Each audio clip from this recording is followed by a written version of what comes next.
Right, good morning Green Group. So as we said, nice activity to do outside in the sun. Ask mom and dad to get 2 bowls and fill them with water, and we're going to put them on either side of our body. So one is on the left hand side of my body and one is on the right hand side of my body. Then you're going to go around and find some objects or some of your toys that you can put into the water.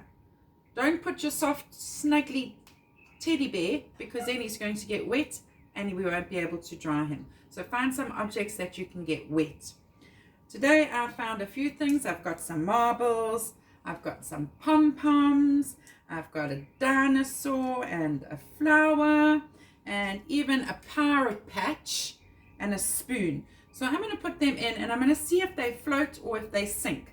Floating means it stays on top of the water, and sinking if it goes all the way to the bottom of my bowl. So let me start with the plastic spoon. What do you think it's going to do? It is quite light. The heavier things seem to sink. So it is staying on the top of the water and it is floating. Right, then I'm going to get this heavy dinosaur. There he is. I'm going to put him in the water. Oh, what happened to him? He went to the bottom of the bowl. He sunk to the bottom, so it's sinking. I've got a pirate patch. What do you think it's going to do? Let's see. Oh, dearie me. Went to the bottom, it sank. Got some nice pom-poms. Let's throw those in. Oh, those are floating on the top of the water. Let's see what happens to our flower.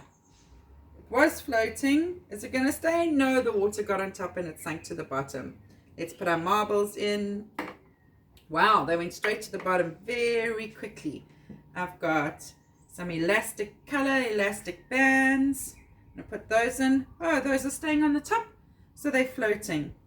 I've got a Smurf and I've got a Hello Kitty. Let's see. Oh, the Smurf, he must have lots of air. He's not very dense.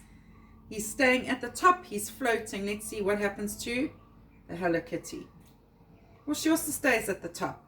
And then I have got, I don't know, some funny toy I found in my house I'm putting in the bowl, and it also floats on the top.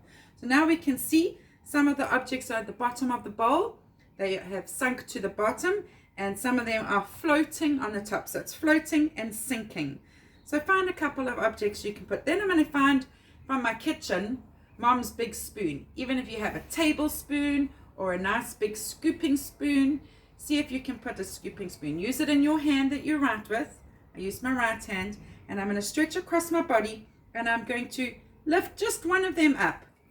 Let all the water drain out. I'm going to take it across, and I'm going to put it inside the other bowl.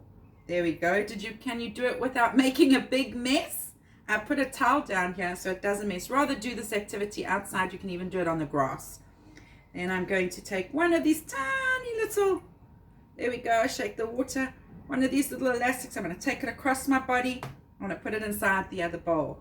There we go. Let me see if I can scoop the big dinosaur from the bottom. There he is. Wow. See if I messed. It doesn't matter if I'm outside. And I'm going to put it in the other bowl. So I'm going to keep going and seeing if I can take all these things out. Go across my body and put them in the bowl on the other side. Go on, I hope you have lots of fun finding some objects, putting them in the bowl, and transferring them across. Transferring means I'm taking it from one place to another. That's right. Before you go, there's one more activity that you can do today and have some fun in the garden. There's some balancing if you want. I've just got 2 balls and a pair of socks if you don't have a ball, and a toilet roll holder. So I can put my tennis ball on top, and I can hold it in my hand that I write with, and I can walk around the garden and see if I can balance it on top. Take a nice long walk and see how long you can walk around the garden without it falling off. There, I've got another ball that sits on top, and I can keep it nice and straight while I'm walking. Keep it steady. If you don't have a ball, you can use some rolled up socks, balance on a top, and you can do the same thing. So you can take that, walk around the garden, see if you can even have a little hop and a skip around the garden and keep it balancing on top. Have fun, enjoy the sun. See you tomorrow.